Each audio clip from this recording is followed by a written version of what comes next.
دا دروازه چاته مور خلاصوه ښه دی چې هر څوک یې در وټکوي چې هر څوک دله رالی دا دروازه مور خلاصوه بیا به سبا وایه دی راسره اوس هغه راسره اوس حالات خراب دی بلکل دروازه چاته مور خلاصوه صحیح ده سړی نه ور خلاصوم لیونی خو نه یم چې خلکو ته ور خلاصوم بس سمه ده سمه ده بس اوس ننه دروازه بنده کړه صحیح ده سړی زه درته ولاړ یم هله بیدار یې بنده کړه اوس استیا بندوم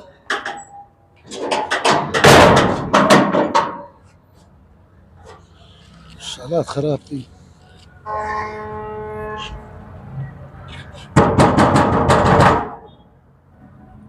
څوک یاستئ ستی همسایګان یو ته ودرېږه دروازه به خلاصه کړم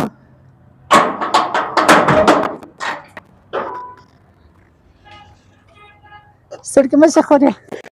حالات څنګه ښه ښه په خیر سړکي مه شه خورې څنګه یاست راځئ ولې ولاړ یاستئ د باندې راسئ لږ کښېنئ خورې هلته دې کښېنئ خورې څنګه یې څنګه خبره ښه یې ښه په خیر طبیعت ښه دی ښه په کور کې خیریت دی ګرده ښه څه ته څنګه یې ښه یې شکر دی خیر خبره په کور کې کاڼی یو څوک نه ښکاره کېږي زه بالکل یې کړی یم بس یو میوډه مه دی هغه سهار دکان ولاړ شي بیا ماښام راځي نو زه یې کړی یم بالکل په کور کې څوک هم نشته راسره وایي زه خو به خبرو اخته شم زه به تیل او سړی اوبه هم راواخلم چای به هم پر کښېږدم ښه ده خورې ورسه صحیح و د زه نمبر مې لاب کړ الو چیرې هله زغرده راسه په کور کې یوه زنه دی نور یو څوک نشته هله بیداره راسه هله دا چې خورې وخت مو راوړلې ته ولې سترګې سوګې یاست ته داسې کوې ویلې کوې نه کوې سترګو داسې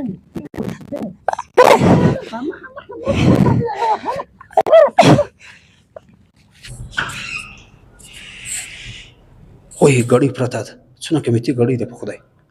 ارې موبایل ما دی پروت دی زه موبایل راواخلم ډېر شته موبایل دی هی په خدای پیټۍ ما ده پرته ده ته ودرېږه خلاص کړم چې پکښې دي ارې دا قیمتي سامان پکښې دی سونا پکښې ده ته راسه په دا غوټو کې ایستې ته وغواړم چې بس وایخلم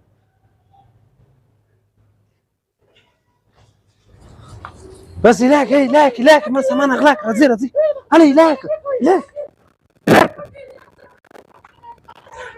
وایي کور یې راسپېره کړ اوس به زه څه کوم که سړی رالي بیا به زه څه ورته وایم زه د برېښنا کور کې من همسایګانو زر همسایګانو خو زه خیر که تباه او برباده کړم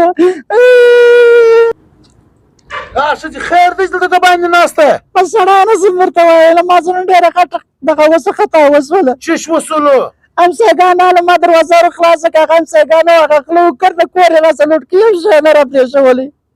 د بدبخته لورې خو سهار مې نه درته ویل ما چې څوک راشي دروازه مه ور خلاصوه زه څه درته وایم ما ډېر دقت کړی څه همسایګان نه بس یو چی پخې کړي هغه دوی ما سره دا چمه کوي عقل مې په پونده کې دی خو سهار مې په خوله هم درته ویل ما دا دروازه چاته مه ور خلاصوه هر څوک یې که شناخته د کور زنانې وې خو ور خلاصوه ناولده ته مه ور خلاصوه اوس به ناسته یې سر ټکوې چې څه هغه یې ګرده راسه ویوړلو څه ته را بدبخته خلک یاست دماغونه مې پونده کې دي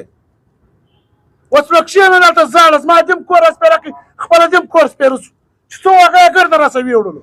سړی زه په دې څه خبره چې دوی له ما سره دا چم کوي کښېنه کراره خو سهار په خوله هم درته وویل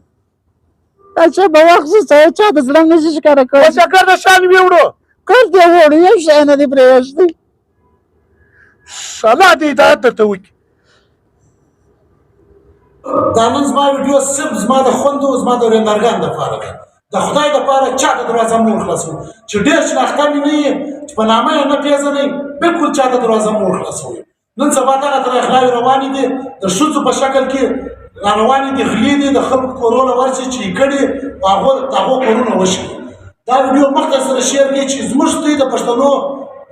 د یوه کور بچاو شي هم ستوی ثواب په دې کې شته که مې زما دا میسیج خوښ شوی دی مخته یې سره شیر کړئ چې هر ځای ژوندي واوسي